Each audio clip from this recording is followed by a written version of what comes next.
afternoon, dear students. So, continuation with the topic acid-base concept, we are going to start Bronsted-Lowry concept. कल start कर चुके थे. उसके बाद अपन ने कल अकॉर्डिंग टू ब्रोंस्टेड अपन ने कल पढ़ा था ब्रोंस्टेड एसिड लॉवरी कॉन्सेप्ट क्या होते हैं. ऐसे कॉन्सेप्ट, ऐसे कंपाउंड, ऐसे मॉलिक्यूल, ऐसे आयन जो प्रोटॉन डोनर होते हैं, they are classified as proton acid. और जो प्रोटॉन एक्सेप्टर होते हैं उसको क्या करते हैं, they are classified as a base. So the net conclusion of Bronsted Lowry concept is acid क्या होता है, प्रोटॉन डोनर सब्सटेंस होते हैं. बेस क्या होता है, प्रोटॉन एक्सेप्टर सब्सटेंस होते हैं.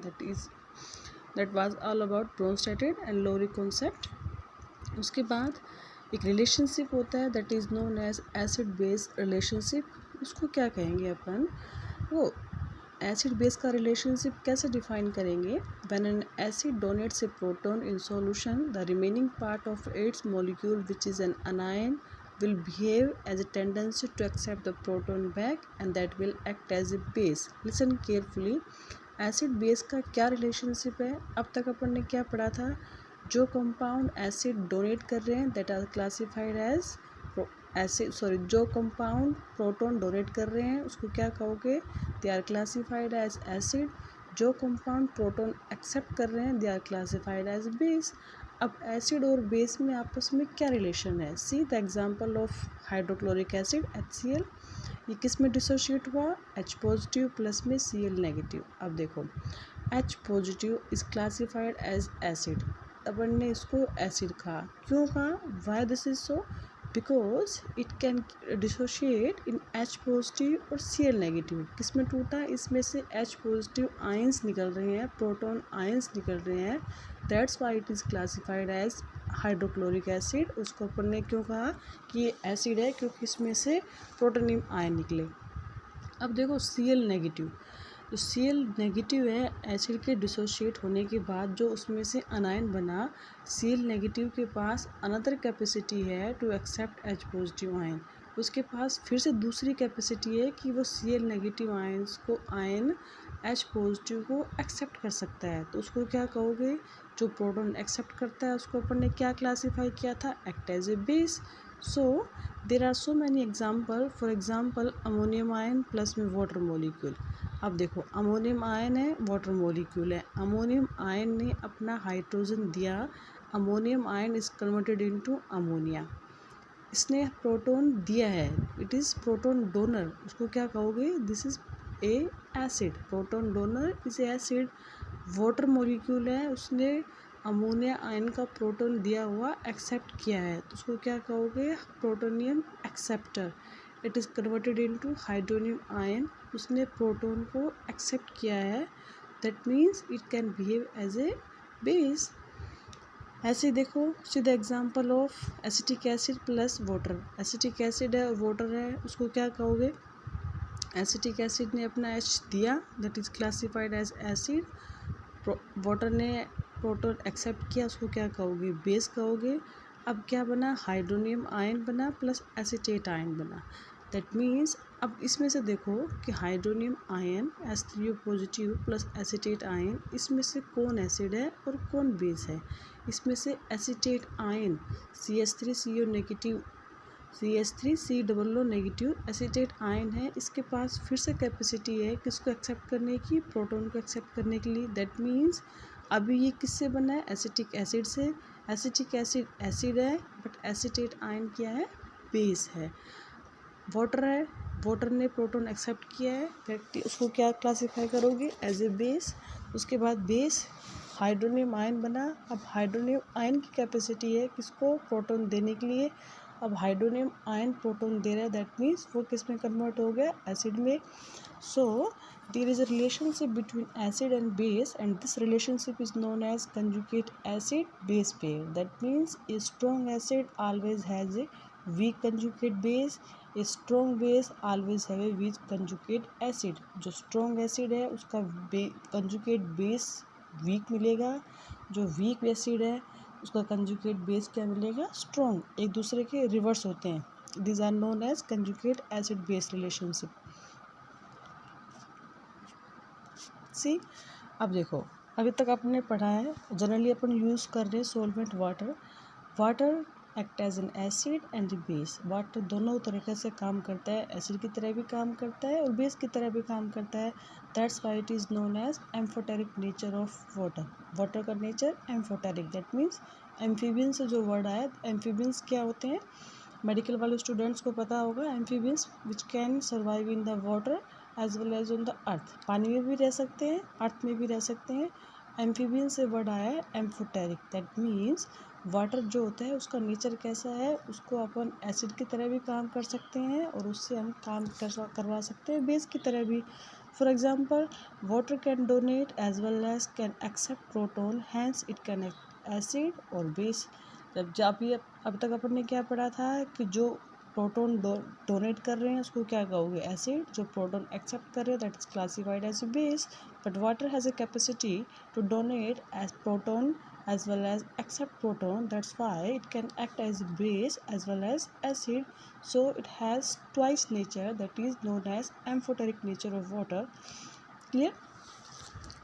See the example of ammonia plus water. Ammonia है, उसका एग्जाम्पल देखो, अमोनिया और वाटर। अमोनिया ने क्या किया, प्रोटोन एक्सेप्ट किया वाटर से, किस में कन्वर्ट हो गया, बेस एसिड में, और क्या निकला, OH नेगेटिव। उसके बाद देखो यहाँ water in first reaction water act as a acid.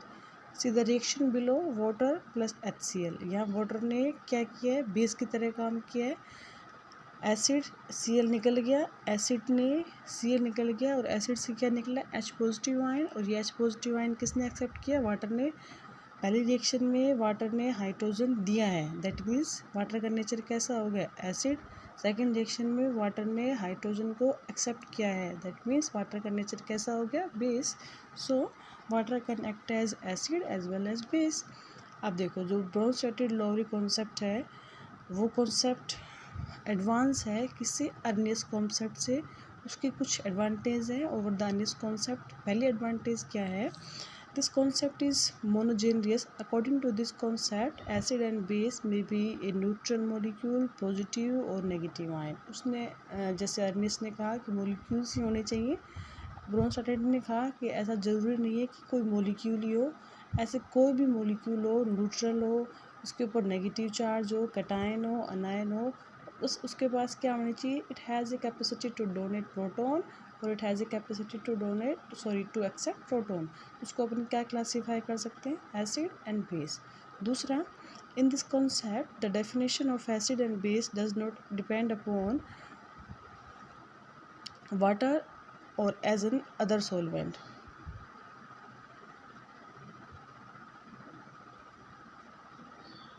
The definition of acid and base does not depend upon water और एनी अदर सॉल्वेंट। जैसे पर्टिकुलर अर्निस में क्या था कि अपन को जो सॉल्वेंट यूज़ कर रहे हैं जिसमें से H पॉजिटिव निकल रहा है या OH नेगेटिव निकल रहा है, वहाँ पे सिर्फ क्या था, एक पर्टिकुलर सॉल्वेंट था, वाटर।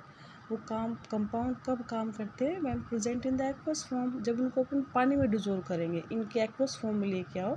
बट ब्रोंस्टेटेड ने ऐसा नहीं कहा, उसने ऐसे कहा कि ज़रूरी नहीं है कि सॉल्वेंट वाटर ही हो, इसके अलावा कोई और सॉल्वेंट भी हो सकता है।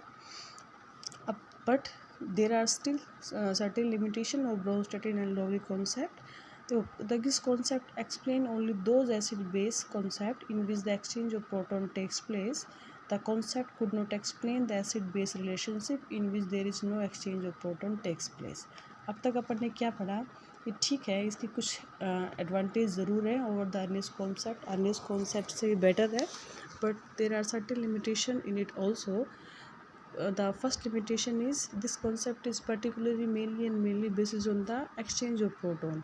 प्रोटॉन्स के एक्सचेंज पे डिपेंड करता है। सिर्फ अगर प्रोटॉन दे रहा है, डोनर है, तो उसको अपन क्या क्लासीफाई कर रहे हैं, एसिड की तरह। अगर प्रोटॉन एक्सेप्ट कर रहे हैं तो क्या क्लासीफाई कर रहे हो, उसको बेस की तरह।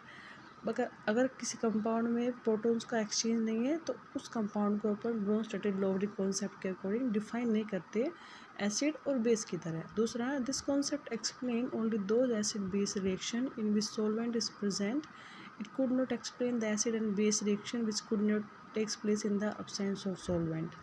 अपन ने अब तक जितने भी एसिड और बेस क्लासीफाई किए हैं according to the Bronsted Lowry concept, वो सिर्फ किस में ही है, in the presence of a solvent. Whether whatever it is solvent water और अदर सॉल्वेंट, हो सकता है कि सॉल्वेंट वाटर हो या वाटर के अलावा कोई और सॉल्वेंट हो।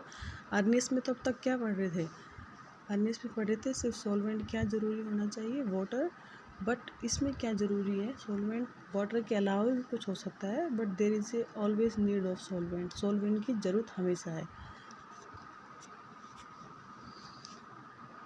The next concept of acid base is Lux Flood concept. Lux Flood another scientist थे, जैसे अर्नेस्ट साइंटिस्ट था, ब्रोंस्टाटिल साइंटिस्ट थे, ऐसे लेक्स फ्लड अलग कॉन्सेप्ट साइंटिस्ट थे, उन्होंने अपना अलग कॉन्सेप्ट दिया।